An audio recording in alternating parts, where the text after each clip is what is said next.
Не искам да съм аз старчо, където флейми младежта, че не става, ама много ми е трудно да приема, че тия хора са окей да се представят така и това да е тяхния имидж онлайн.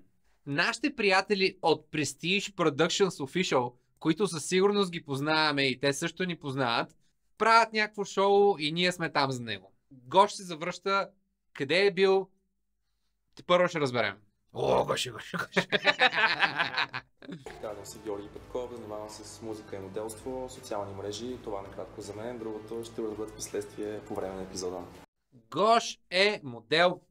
Гош е моделка. Гош е музикант. И моделка. Гош е красив. Има около 4 км между веждите. That's quite big. Имаш ли някакви недостатъци за себе си? Водиш ли някаква вътрешна борба? Не, аз съм безгрешен. От заглавието аз разбирам, че Гош се завръща в тази игра, което означава, че е бил и преди, което означава, че не е безгрешен. Или тази, дето са събрали с него предния път, е имала прекалено много грешки. Пускали ли сте си матрицата от втория филм? Е така, без контекст. Е, това гледам. Това правим, да. Да, външен вид определено е важен за мен, но също така да ме допълва ментално и духовно и да е интересен персонаж. Да. Момичетата, които искаш да продължат напред в играта, ще слайпнеш надясно, а тези, които искаш да отпаднат още тук и сега, ще трябва да слайпнеш наляво. Готов ли си? Готов съм. Духовност да има, духовност, да. Аз в момента смятам да се отнеса към тия момичета като мандарини в супермаркета, разбираш ли? Но само Господ мога ме съди. Това е духовност. Това е хубаво. Така е, брат. Значи, Бог дал, Гош взел.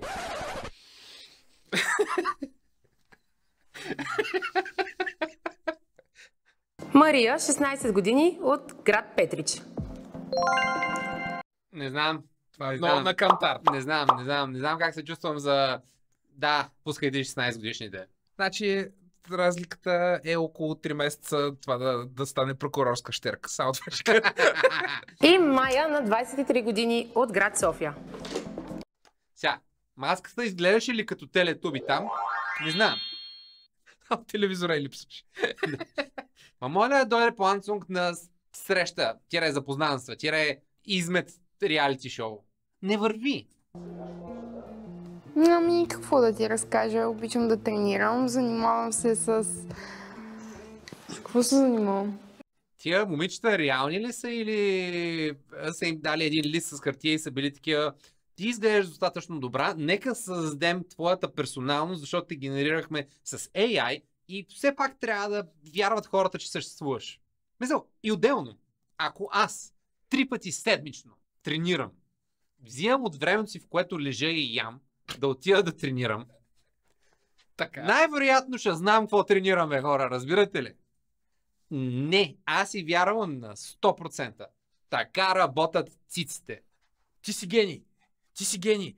Те затова са ги сложили гръб в гръб на телефонче, за да не може да я вижда циците, за да я слуша какво казва всъщност.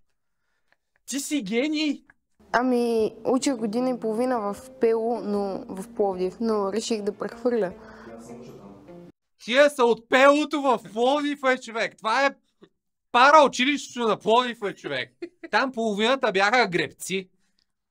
Какво ще ми кажеш на испански? Гош сега говори ли испански или не говори испански, защото тази пауза беше малко дълга.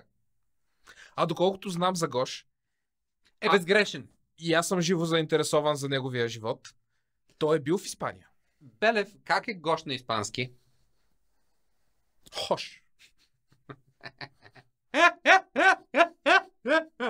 Нека видим Хорхе, испаноговорящия Хорхе, как ще се справи с следващата синьорита. Хайде, Хорхелето. Хорхе ли това?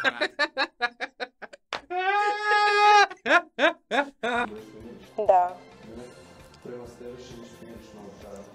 Не, но ако не ми казваш, ще се налага да те шпионирам.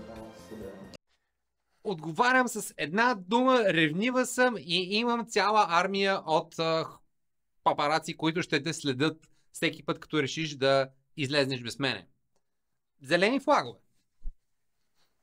На това му викам, здравословен експонат за връзка. Какво разбрахме след трети рунд на това невероятно шоу? Че ако си учил лингвистика в ПЛО-то са ти взели парите.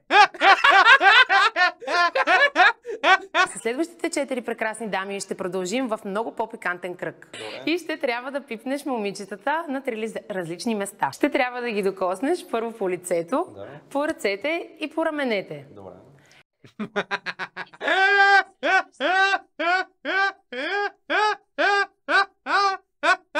Гош беше, искам точно от центъра, искам отпред и искам отзад. И те му казаха лице, ramена и ръце. На Гош му казаха пикантен рунд и на него мозъка му цъка и той вече се замисли и се размечта. Защото ако се замислиш, жените използват ръцете си да готвят, а исторически, като се готви, се използват много подправки. Част от тези подправки са пиперливи и затова всъщност рунда е лют, защото те просто имат много умесени подправки в ръцете си през времето. И някои от тях са люти. Мити си ръцете.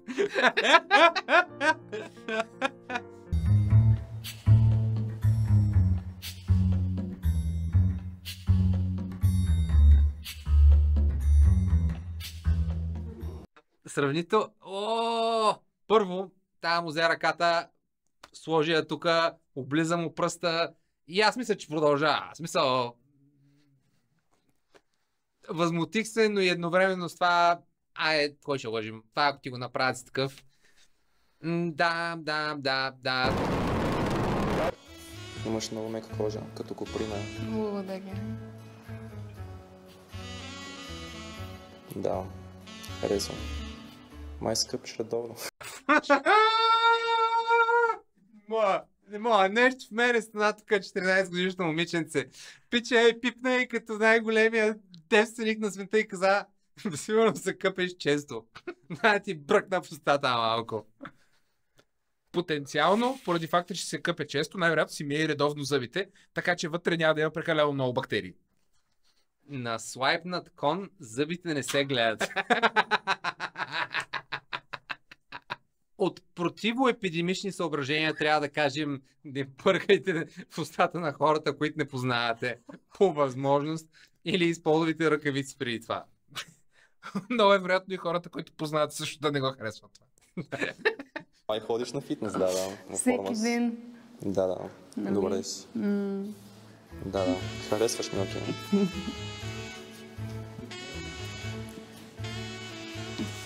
Имаш много мека кожа на ръцете.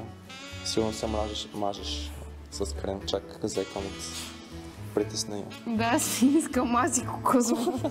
Не знам как си момичето, което продължава след тази ситуация. В смисъл, те тия в момента са готови просто да пробват да видят, моля, произведат електричество от търкане. Опа, бе, искам да свалих през рамката. По навик, извинявай. Нищо, прости на тя. Имаш хубав маникюр и къв цвят е? Млечно бяло. Млечно бяло, любимото.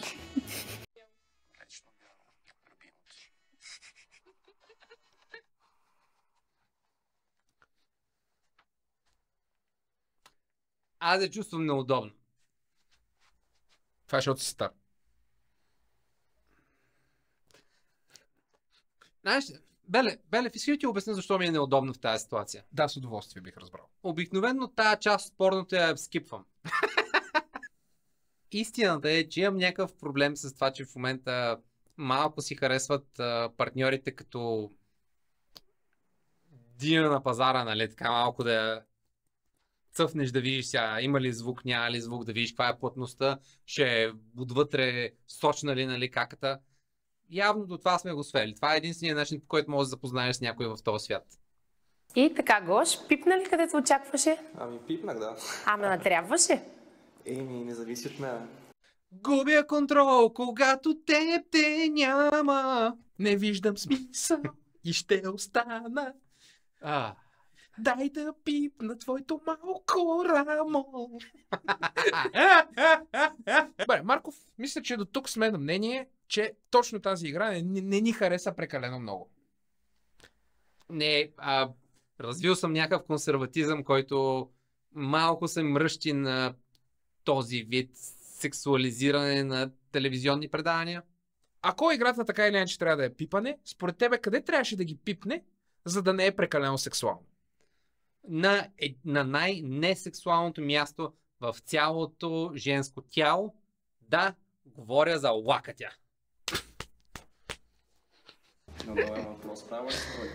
Да, с едно момиче. С едно момиче, но... Да, беше желание на гаджето ми, бившия ми. Добре, какво да се с тебе, ще мога ли да правя тройка до момичета? Примерно с тебе и още на момиче. Та го смля. Мисъл, това момиче не знам с какво се занимаваше, не я слушах преди това, обаче играе го. В смисъл, направо пълна паежна. В смисъл, беги.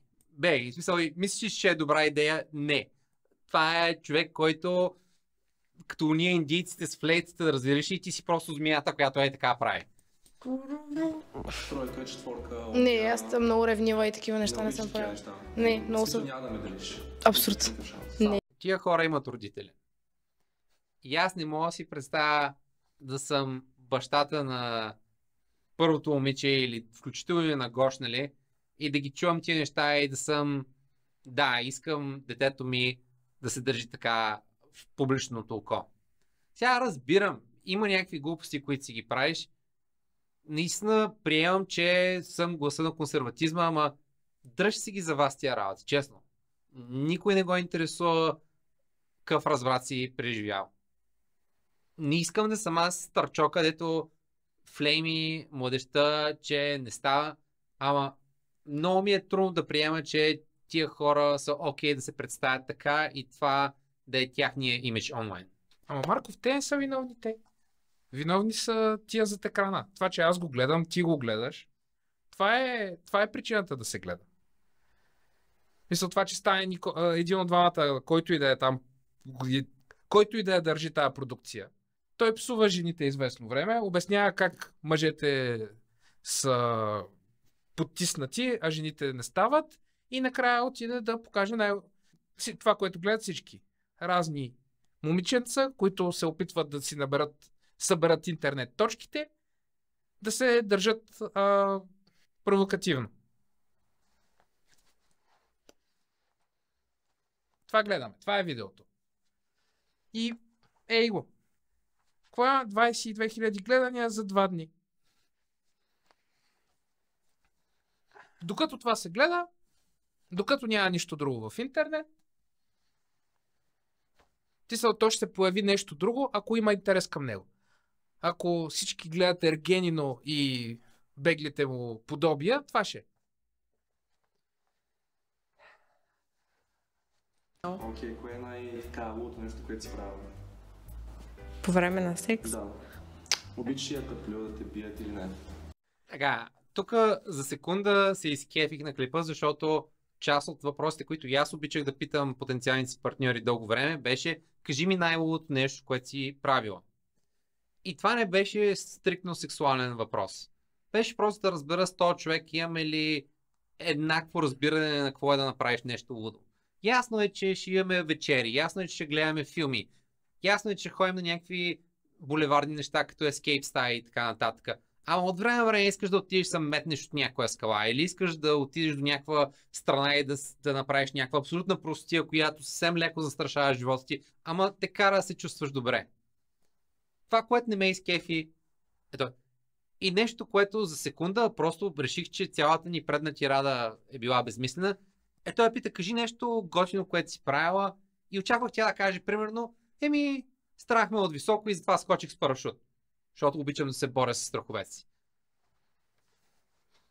Но това прерасна в: обичаш ли да те бият, обичаш ли да те плюят, обичаш ли да си свиня в кълта и аз да ритам отгоре с бутуша на врата? А? Колко точно ще ми струва, за да ти се изакам отгоре? Без думи сме. И рязко обърнахме тона, защото